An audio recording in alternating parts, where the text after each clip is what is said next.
Au Bénin, des établissements publics apportent leur soutien aux banques pour l'instruction de dossiers de financement de projets agricoles. Ces derniers bénéficient en 2020 d'une enveloppe de 100 milliards de francs CFA de la part du gouvernement dans le cadre du Fonds national de développement agricole. Selon l'ambassadrice de l'Inde en Angola, Pratibha Parkaz, le chiffre d'affaires entre l'Angola et l'Inde est estimé à environ 1,9 milliard de kwanza en 2021. Les gouvernements des deux pays œuvrent à la diversification commerciale, portée depuis longtemps par le partenariat pétrolier.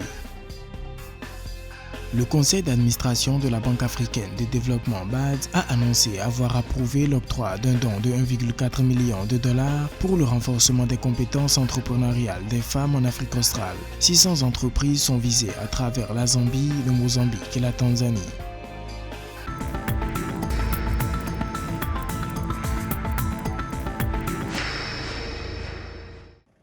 Entre 2020 et 2022, au Bénin, 201 projets agricoles impactant 65 000 producteurs, toutes filières confondues, et représentant plus de 10 milliards de francs CFA ont été financés par le Fonds national de développement agricole. Sur l'effectif total, 49 ont bénéficié d'une bonification du taux d'intérêt, ce qui permet aux porteurs de profiter d'un taux d'intérêt réduit jusqu'à 2% de leur emprunt, selon des sources locales. Le secteur agricole est un secteur important au Bénin, car il représente à peu près 22% du PIB. Et donc la mise en œuvre d'un certain nombre de projets qui ont impacté des dizaines de milliers de producteurs ont eu pour effet global d'impacter l'économie au niveau national. Tous ces éléments-là ont des effets conjugués sur, on va dire, l'accroissement de la contribution du secteur agricole au PIB.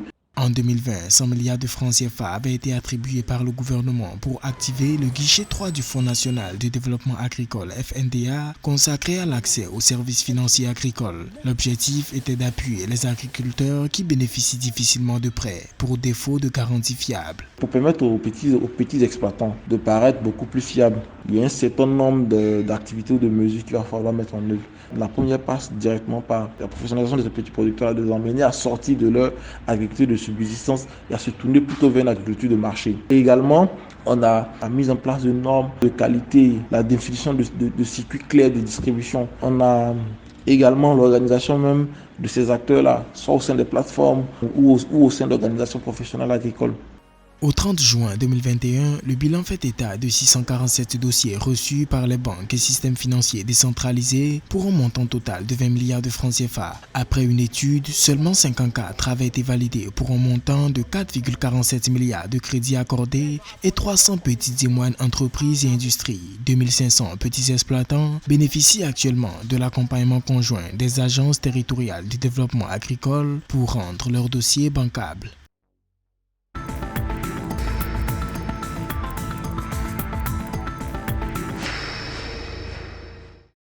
Selon Pratibha Parkaz, ambassadrice indienne à Luanda, le chiffre d'affaires entre l'Angola et l'Inde a atteint environ 1,9 milliard de kwanza, soit 4,5 milliards de dollars en 2021. L'annonce a été faite dans le cadre du 115e anniversaire de l'indépendance de l'Inde, qui s'est célébré le 15 août. Selon l'autorité, les échanges commerciaux entre l'Angola et l'Inde s'effectuent plus dans le domaine du pétrole. L'Inde est le troisième plus grand partenaire commercial de l'Angola, partageant environ 10% du commerce extérieur de ce pays africain.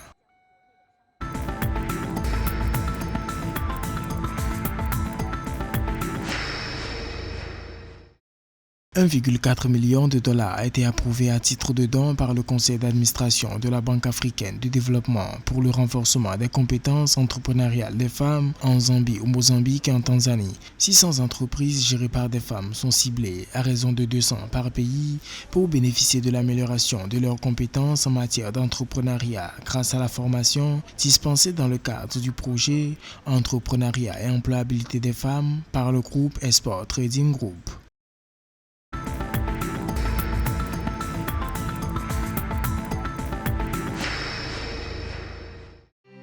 Le Nigeria a contracté une dette de 660 millions de dollars au cours des 6 premiers mois de 2022 auprès de la Banque mondiale. À fin décembre 2021, la dette globale du pays envers l'institution était de 13 milliards de dollars. Selon les données financières de la Banque mondiale pour l'exercice 2022, cette dette a atteint 13,04 milliards de dollars au 30 juin 2022, soit 5 472 milliards de naira. Le Nigeria est ainsi classé à la 4e position de la liste de la Banque mondiale des 10 principaux emprunteurs après l'Inde et le Bangladesh.